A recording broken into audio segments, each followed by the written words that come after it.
What's up guys, Jeff Cavalier, AthleteNext.com. Today we're talking about the best exercises you can do for your triceps. But the catch is, as we've done in this entire series, we're restricting our selections to those that you can do with just this, dumbbells.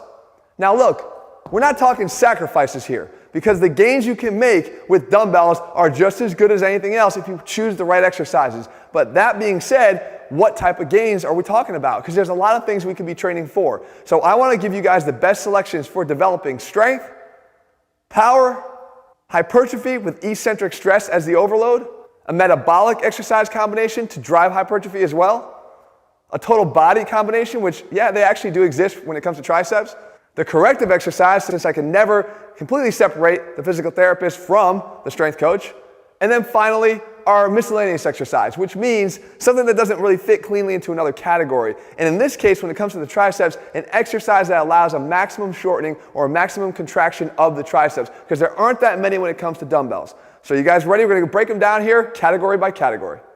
All right guys, we kick this one off in the category of strength. And when it comes to building strength, you want to look for the exercises that allow you to load up with as much weight as possible, as often as possible. So you have to have some capacity in the lift that you're doing. And in the case of the triceps here, if I had access to a barbell, I'd run right over to perform the close grip bench press, because we know that's the heavy hitter. But we also have a secondary one that sort of ties, and that is the upright dip. Simply changing the orientation of your body from more oriented forward, which would hit more of the chest, as a vertical push-up, to one more upright, which places more of the demand on the elbows, which is going to impact the triceps and make that another heavy hitter, especially because we know we can weight the exercise. So let's actually start in reverse. If we chose the weighted exercise there, we could easily make this a dumbbell swap out, because we don't have to sacrifice the weight. As a matter of fact, instead of just using plates, you just strap a dumbbell up like I'm showing you here. You could even do the equivalent weight, and there's no drop off. You can get all the gains from this exercise that you would with normally loading it with plates. The fact is, there are a couple things you want to focus on, not just staying more upright, as you can see here, placing more of the stress on the triceps, but I also like to finish by opening my hands and finishing through extension at the wrist to just take the forearms out of it and place more of that stress on the triceps. But we go back to the barbell close grip bench press. Now, if you guys haven't already watched the chest edition in this series, you're going to want to see that, because a similar selection was made. We had to decide whether or not it was just as good to go to a dumbbell version of a bench press to take the barbell out of it. And in that case, it actually wasn't so good because of the high demands of stability on the shoulders when you make that drop off. I made the point that 300-pound bench pressers do not become 150-pound dumbbell bench pressers. But the interesting thing when it comes to the close grip bench press is there's a lot less of a significance in the trade-off because of the positioning of the elbows and what it namely does to the shoulders. When the elbows are out here, the stability demands on the shoulders are much greater than they are when the elbows come down and in for the close grip setup. In fact, it's 1.5 times less torque and stress on the shoulders and the muscles around the shoulder girdle to support that. So you'll find that when you go to make the swap to the dumbbells, you actually don't have to sacrifice very much in weight at all, which continues to make this a viable exercise selection here when you're trying to build strength without having to try to use light weights to accomplish that goal. So guys, you have two options here. I'm going to keep them tied. You pick.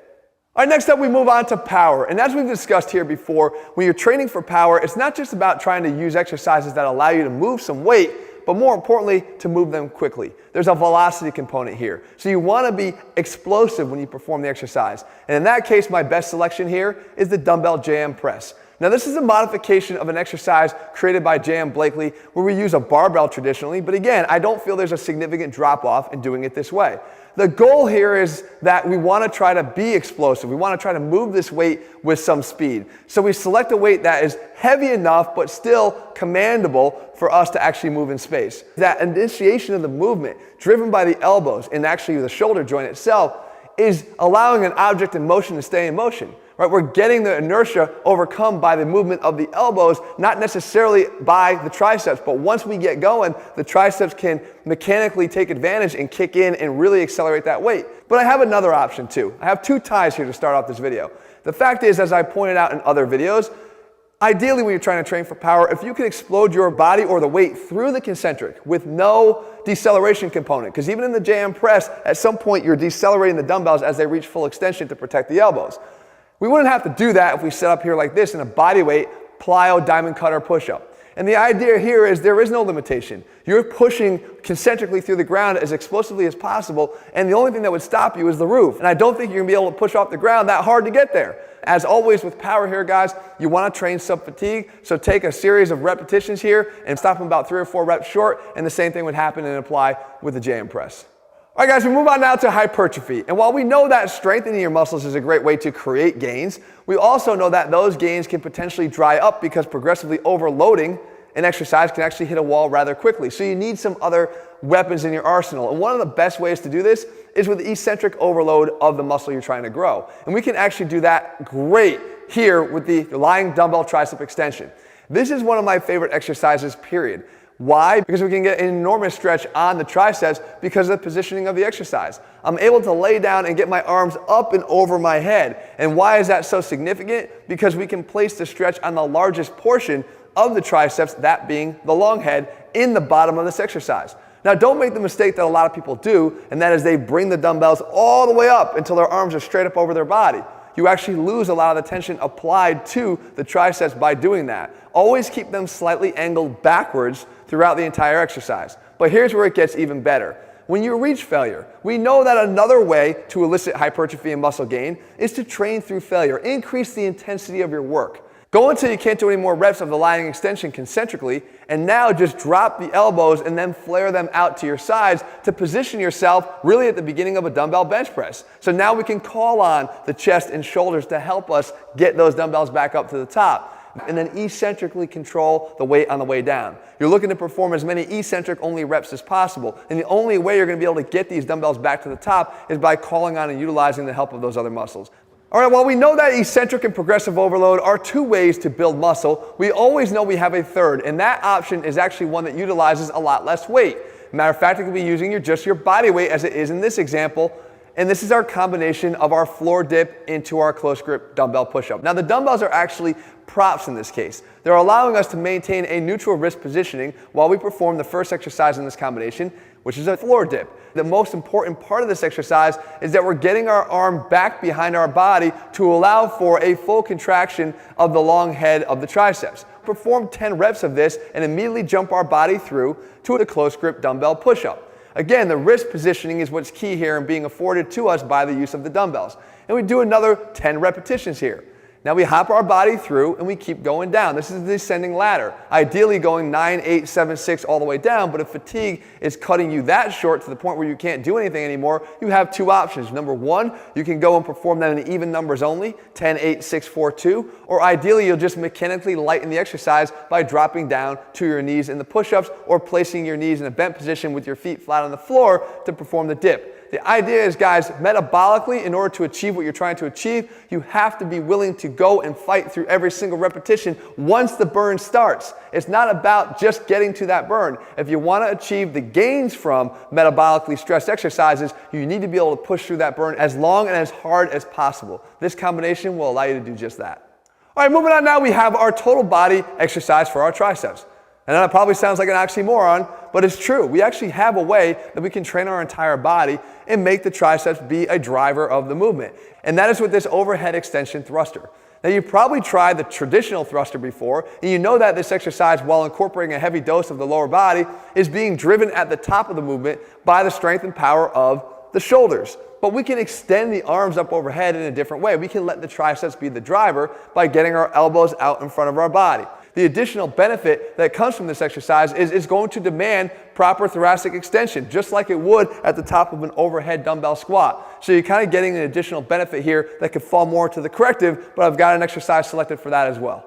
Speaking of that corrective, we need to know that the tricep doesn't just do this. It doesn't just extend the elbow. As a matter of fact, our appreciation for how significant this muscle is will grow as soon as we know that it actually has an attachment that goes across the shoulder onto the scapula itself, which is the long head, which is actually the largest component of the triceps muscle. And why is that significant? Because it opens up a whole new world of exercises that we can do to help it perform better at the job of stabilizing that scapula or getting your arm back into extension behind your body. So what we have here is the dumbbell devil. And that might ring a bell because you probably heard me talk about an exercise called the angels and devils. And we know that the angel comes all the way up to the top, but we don't need to do that if we're really trying to focus the intent of this movement on the triceps. We only need to go about halfway. And you can see me laying down on my belly here and then getting the dumbbells off the floor. And for some people, that might be really, really difficult alone. Just getting that isolated extension behind the body, getting that arm lifted up. But you won't be able to necessarily handle very much weight here at all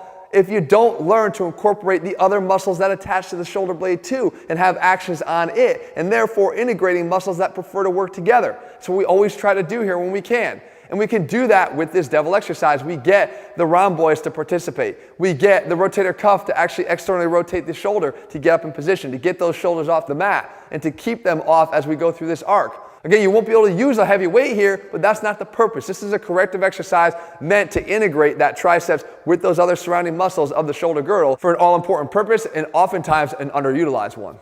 And last, we wrap up our selections here with our miscellaneous category, and specifically what we're trying to achieve that we maybe didn't achieve as much in the other selections, and that is getting full extension and contraction, maximal shortening of the triceps. And you might be thinking to yourself, how do we not do that? Well, any of the exercises that end with your arms out in front of your body are not doing that. The only way to achieve this is by getting that arm, as we just talked about, back behind your body into extension to get full shortening of the long head of the triceps. And here's an exercise that gets kicked to the curb far too often and is one of my favorite ways of doing this, and it's the dumbbell tricep kickback. The most important thing you can do is establish your arm in the beginning of the movement back behind your body, and then try to fight and keep it there on every single repetition. Look, I know as you start to fatigue, those arms are going to start to drift down and down and down and want to start working their way towards the front of your body. But at that point, you're going to lose one of the main benefits of what we're trying to achieve here. Similar to getting full adduction of the chest by crossing midline, you got to keep that arm up as high as possible. It might mean using lighter weights. That's okay. We're generally not that strong in that finished position anyway, but it doesn't mean that we should ignore it. You want to find an option and a way to do that, and this is my favorite way and the best way to do it. So there you have it, guys, my best dumbbell exercises when it comes to developing your triceps. And remember, it's not always about just trying to build strength or just trying to build size. It depends upon what you're trying to train for that will dictate the exercise selections that you choose. And that same level of applying science to the selection of what we do is what we do in all of our programs. If you haven't already done so, guys, head to athleanx.com right now and get the program that best matches up to your current goals. In the meantime, if you haven't already done so, please subscribe, turn on your notifications, and as always, guys, make sure you leave your comments and thumbs up below. Let me know what you want me to cover, and I will do my best to do that for you guys in the days and weeks ahead. All right, see you soon.